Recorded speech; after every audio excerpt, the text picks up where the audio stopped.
was the first Asian to win the Nobel Prize for Literature way back in 1913, and he was the only composer of the world to compose the national anthem of 2 countries. But we don't just honor Tagore's 150 years after his birth because of his many extraordinary accomplishments. We continue to honor him for all of this time because he was so beyond his years when it came to his views on diversity and tolerance. Tagore believed in equality, in peace, and in justice. He advocated for the poor and the needy, and he captured the beauty of tolerance and truth in his poetry and songs. He said it was a moral imperative to help the less fortunate, and his words are no less relevant today than they were back then. Here's just one example of his extraordinary writing. I slept and dreamt that life was joy. I awoke and saw that life was service. I acted, and behold, service was joy. We honor Tagore because we can still learn from him, because his lessons are just as important today than they ever were. His words have special relevance in our city. New York is defined by its diversity. We speak over 170 different languages and come from 200 countries. And for us, tolerance is almost too weak a word. We have historically welcomed newcomers. We have reached out to them, and they have made a huge difference in the life of our city. So today, in Times Square, in the center of New York City and the world, there can be no place more fitting, except maybe Calcutta, to honor this extraordinary man. I am proud to present this proclamation for Tagore's 150th birthday and in celebration of his legacy and contributions. And let me tell you, only I, not the mayor, the governor, not even Malcolm Smith, can do what I'm about to do right now. I am going to declare proudly today, May 7th, as Tagore Appreciation Day in the borough of Manhattan. Thank you so much, Madam Chair. About our next guest, please welcome the Honorable State Senator Malcolm Smith. Thank you very much. Namaste. I have been to the land of Tagore. I have been to Calcutta a couple of times. I have traveled with Uma Samgupta and Raja Sen. We have done some wonderful things between Calcutta and New York State. And it is really an honor to be able to be here today with so many of you. It's so fitting that you would honor a poet laureate, Tagore, in the middle of Times Square. He has had an impact on seasons. He's done things for people's moods. He's done things for art, for young people. And what he has done around the world is centered right here in Times Square. So while we are here today to celebrate the 150th for Tagore, the poet laureate, we should know that his works live on forever, and they will live on forever. It is not always some of the things that one does as an elected official. You have the honor of presenting proclamations, you have the honor of saying very nice things about individuals, but it's moments like this when you can remember actually visiting the land of Tagore, seeing the artwork, seeing what he has done, bringing back those experiences and being able to share them firsthand like a day like this. Let me help you understand how important this moment is for the state of New York. There are only 2 things that can happen in the state legislature that will stop us from doing our daily business for the state of New York. One is if the governor sends us a message of necessity that tells us to pause all that we're doing on the floor because there is something that's so significant he wants us to take up. The second and only thing is when someone brings forth an individual who is deserving of the honor that these 62 members of our House will stop our business for that day to honor that person. We in the State Senate paused that day so that we would be able to tell the people of the state of New York and around the world that honoring Tagore was important enough that we should stop our business because this person deserved the state of New York to pause for a moment to recognize all that he has done on behalf of the state of New York and on behalf of the world and India. So I want to read just a very small portion of it. I want you to know that our proclamation is almost the size of Scott Stringer's.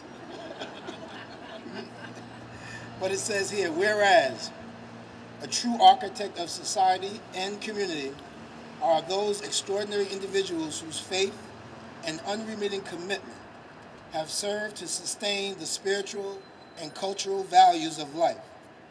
Poet Laureate Tagore, the first Nobel laureate of Asia, was undoubtedly such an individual. Whereas the attendant to such concern and in full accord with the long-standing traditions, this legislative body is justly proud to commemorate the 150th birthday of Poet Laureate Tagore of India on Saturday, May 7th, 2011, in New York City, right here in the center of the universe, Times Square. There was no better place to honor this individual than right here today. Wonderful resolution passed by the State Senate. So now, just when you thought all the star power was here, I am very honored today to do something I've never done before as borough president, which is to present the key to the borough. We have never done this in all my years, and to my knowledge, in the history of Manhattan, Senator, we have never presented the key to the borough, but we are, because this key is going to a very, very special person. We're going to present the key to a woman of many talents. She's an actress, a filmmaker, and a screenwriter. She's made huge contributions to India and Bengali culture, and her films have been acclaimed both nationally and internationally. It is an honor to have her visit our borough and our city today and to celebrate Tagore's birthday alongside her. So with that, I present Aparna Sen, who's going to be presented with the first key to our borough.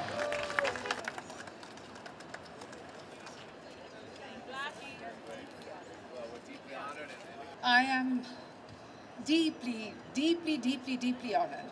I thank you from the bottom of my heart.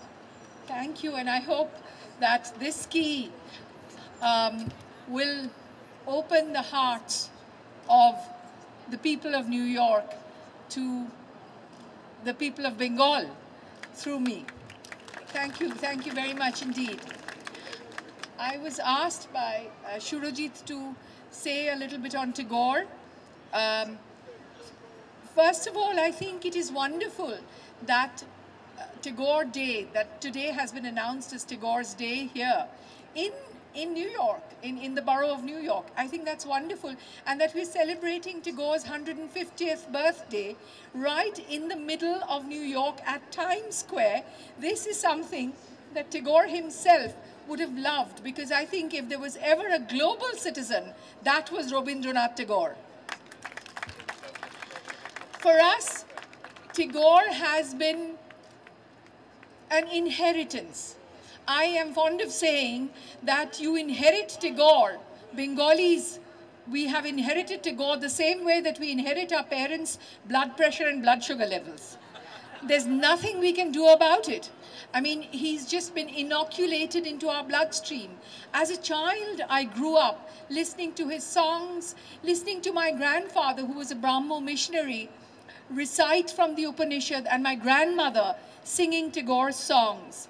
My parents used to sing Tagore songs to us. As I grew up as a teenager, I remember the coming of the monsoons, and my friend, who was a very good singer, singing monsoon song of Tagore's to us upstairs while the rain was coming. And on every occasion, I mean, Tagore is there for every single occasion that I can imagine. He's been sung on birthdays. We recite his poems all the time. My father declared his love for my mother by writing out a Tagore poem to her. You know, that's the way it has been all through. You know, during marriages, Tagore songs are sung. You know, in our loss, we turn to Tagore to give us solace. He's just been there all the time. That's on a personal level. Even in my films, I think, I have, you know, Tagore to thank for the inheritance that he has given me.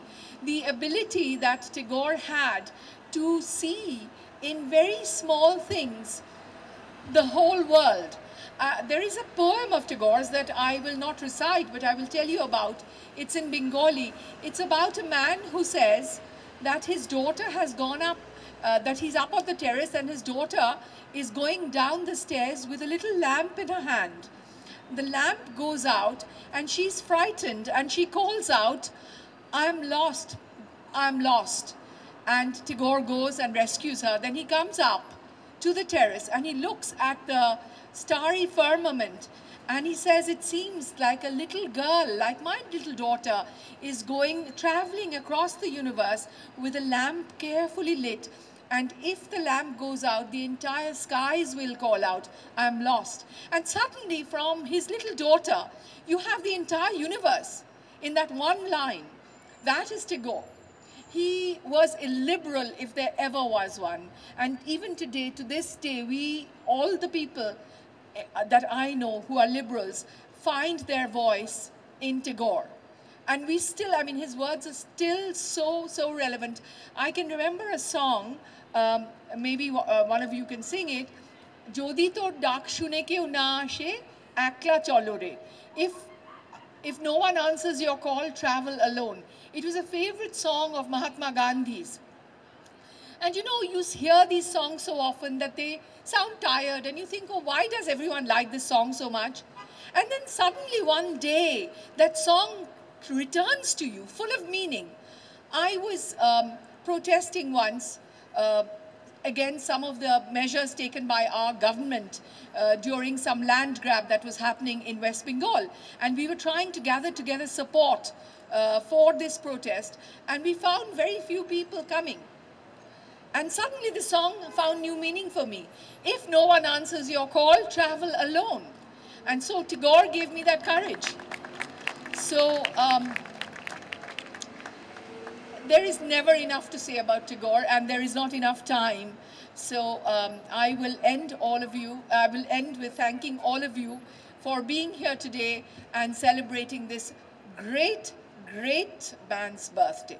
Thank you very much.